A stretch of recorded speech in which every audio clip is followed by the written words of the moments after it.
জানিয়ে দিব এই মুহূর্তে আমাদের হাতে এসেছে বাংলাদেশের গুরুত্বপূর্ণ আপডেট সংবাদের শিরোনাম। শুরুতেই থাকছে রাষ্ট্রপতির সঙ্গে প্রধান বিচারপতির বিদায়ী সাক্ষাৎ। এদিকে রুদ্ধদ্বার বৈঠকে দলীয় প্রার্থীদের জরুরি যে নির্দেশনা দিল বিএনপি। আরও জানাবো অন্তর্বর্তীকালীন সরকারের প্রতি ওসমান হাদির বোনের হুঁশিয়ারি। এবারে জানিয়ে দিব বিমানের নিয়মিত ফ্লাইটেই দেশে আসবেন তারেক রহমান, বলছে সালাউদ্দিন আহমেদ।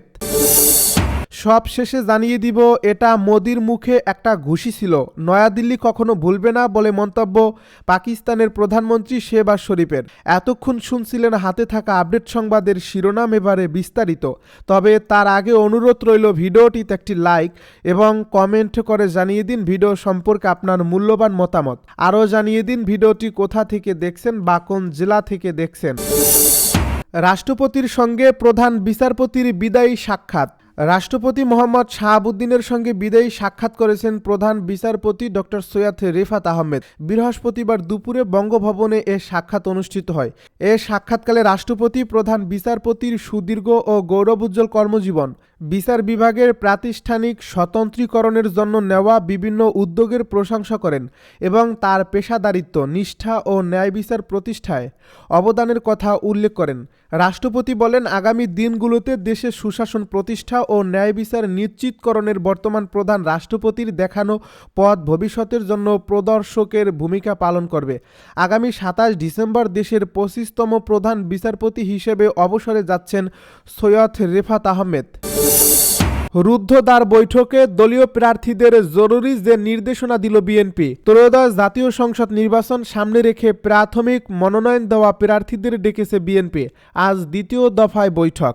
এর আগে গতকাল 107 প্রার্থীর সঙ্গে বৈঠক করে বিএনপির হাইকমান্ড, যেখানে দেওয়া হয় জরুরি কিছু নির্দেশনা। জানা গেছে, আসন্ন সংসদ নির্বাচনকে কেন্দ্র করে প্রচারণায় ভিন্নতা আনার কথা আগেই জানিয়েছে বিএনপি। সেই লক্ষ্যে বিভিন্ন বিষয়ে দক্ষ এমন ব্যক্তিদের সমন্বয়ে একটি বিশেষ কমিটিও গঠন করছে দলটি। ইতিমধ্যেই নির্বাচন কার্যক্রম পরিচালনার জন্য গুলশানে একটি নতুন অফিসও ভাড়া নেওয়া হয়েছে। সূত্রমতে সংসদীয় আসন পঞ্চগড় 1 থেকে শুরু করে ক্রমান্বয়ে 107 প্রার্থীর সঙ্গে প্রথম দিনের বৈঠক হয়। এ সময় মঞ্চে উপস্থিত ছিলেন বিএনপি মহাসচিব মির্জা ফখরুল ইসলাম আলমগীর, স্থায়ী কমিটির সদস্য ইনকিলাব হাসান মাহমুদ টুকু, চেয়ারপারসনের উপদেষ্টা ইসমাইল জবিউল্লাহ ও সিনিয়র যুগ্ম মহাসচিব রুহুল কবির রিজভী, বিএনপির কেন্দ্রীয় প্রশিক্ষণ বিষয়ক সহ সম্পাদক নেওয়াজ হালিমা ও নির্বাহী কমিটির সদস্য আব্দুল ছাত্তার পাটোয়ারির পরিচালনায় বিভিন্ন গুরুত্বপূর্ণ বিষয়ে নির্দেশনামূলক বক্তব্য দেন বিএনপির মিডিয়া সেলের আহ্বায়ক অধ্যাপক ডাক্তার মওদুদ হোসেন আলমগীর পাবেল, চেয়ারপারসনের উপদেষ্টা ডক্টর জিয়াউদ্দিন হায়দার, ভারপ্রাপ্ত চেয়ারম্যানের উপদেষ্টা মাহাদি আমিন ও জাতিসংঘের সাবেক কর্মকর্তা রেহান আসাদ। এ বৈঠকে উপস্থিত একাধিক প্রার্থী জানান, বৈঠকটি মূলত একটি কর্মশালা। এখানে নির্বাচন সংক্রান্ত সার্বিক বিষয়ে প্রার্থীদের নির্দেশনা দেন সংশ্লিষ্ট বিষয়ে দক্ষ ব্যক্তিরা, যেমন নির্বাচনী এলাকার কেন্দ্র ও আসন ভিত্তিক ভোটার লিস্ট প্রার্থীরা কিভাবে ভোটারদের কাছে পাঠাবে বা প্রচার চালাবে, সেসব বিষয়ে তুলে ধরে দায়িত্বপ্রাপ্ত নেতারা বক্তব্য দেন। অন্তর্বর্তীকালীন সরকারের প্রতি ওসমান হাদির বোনের হুঁশিয়ারি। ইনকিলাব মঞ্চের আহ্বায়ক শরীফ ওসমান বিন হাদির উপর হামলার ঘটনায় জড়িত মূল হামলাকারীকে দ্রুত গ্রেপ্তারের দাবি জানিয়েছে তার পরিবার। তারা হুঁশিয়ারি দিয়ে বলেছেন, নির্দিষ্ট সময়ের মধ্যে মূল হামলাকারীকে গ্রেপ্তার করতে ব্যর্থ হলে অন্তর্বর্তীকালীন সরকারকে সম্মান নিয়ে চলে যেতে দেওয়া হবে না। বৃহস্পতিবার বিকেলে ঝালকাঠির নলছিটি ইসলামিয়া সিনিয়র ফাজিল মাদ্রাসায় ওসমানের শিক্ষা প্রতিষ্ঠানে আয়োজিত এক আলোচনা সভা ও দোয়া অনুষ্ঠানে এসব কথা বলেন তার বোন। অনুষ্ঠানে তার ভগ্নিপতিও উপস্থিত ছিলেন।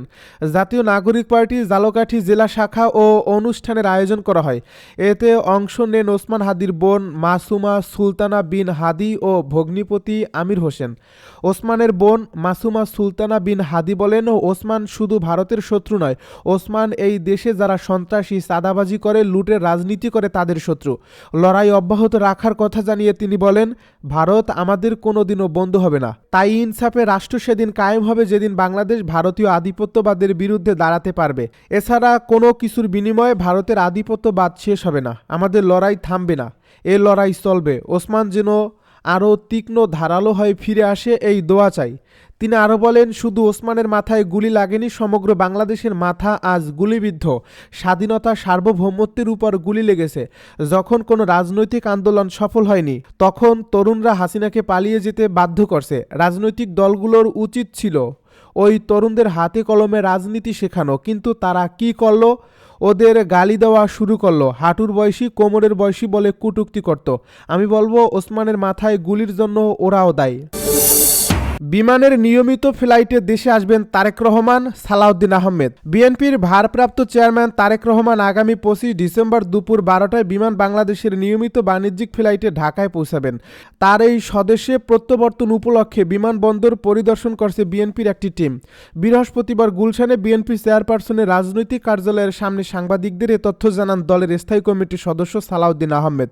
তিনি বলেন, নিরাপত্তা টিমের দায়িত্বে থাকা brigadier general AKM Shamsul Islam, তিনি নিজে, সিনিয়র যুগ্ম মহাসচিব রুহুল কবির রিজভী সহ অন্যান্য নেতার বিমানবন্দরে গিয়ে প্রস্তুতি পর্যালোচনা করেছেন।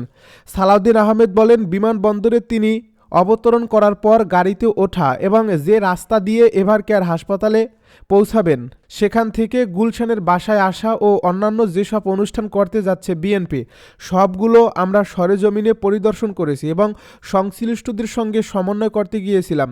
আর নিরাপত্তার বিষয়টি নিয়ে আলাদাভাবে সরকারের সংশ্লিষ্ট মহল এবং সব বিভাগীয় প্রধানের সঙ্গে আমাদের নিরাপত্তা টিমের প্রধান সমন্বয় করেছেন। তারা বেশ কয়েকবার বৈঠকও করছেন। তিনি আরও বলেন, তারেক রহমানের স্বদেশে ফেরা নিয়ে সরকারের পক্ষ থেকে সহযোগিতা পাওয়া যাচ্ছে।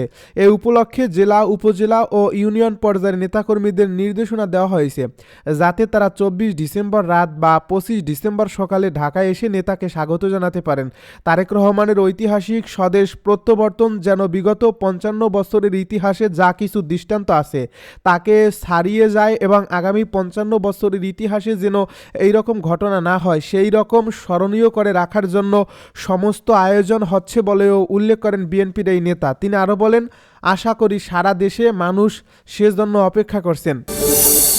এটা মোদির মুখে একটা ঘুষি ছিল, নয়াদিল্লি কখনো ভুলবে না, বলছে শেহবাজ শরীফ। পাকিস্তানের প্রধানমন্ত্রী শেহবাজ শরীফ দাবি করেছেন, সাম্প্রতিক সামরিক সংঘর্ষের সময় পাকিস্তানি বাহিনী ভারতকে এক চূড়ান্ত আঘাত দিয়েছে। তিনি জোর দিয়ে বলেন, এটা প্রধানমন্ত্রী নরেন্দ্র মোদির মুখে একটা ঘুষি ছিল, নয়াদিল্লি এই পরাজয় কখনো ভুলবে না। বুধবার খাইবার পাখতুনখোয়ার হরিপুর বিশ্ববিদ্যালয়ে এক ভাষণে শেহবাজ শরীফ আরও বলেন, 87 ঘন্টার সংঘর্ষের সময় পাকিস্তান 3টি রাফেল বিমান সহ 6টি ভারতীয় যুদ্ধ বিমান ভূপাতিত করেছে এবং বেশ কয়েকটি ড্রোন ধ্বংস করছে। তিনি বলেন, পাকিস্তানি সেনাবাহিনী জাতীয় সংকল্পের সঙ্গে কাজ করছে। তিনি জনসাধারণের দোয়াকে সামরিক সাফল্য বলে অভিহিত করেন। যদিও ভারত এ জাতীয় কোনো ক্ষতি স্বীকার করেনি, বরং ধারাবাহিকভাবে পাকিস্তানের দাবি অস্বীকার করে আসছে।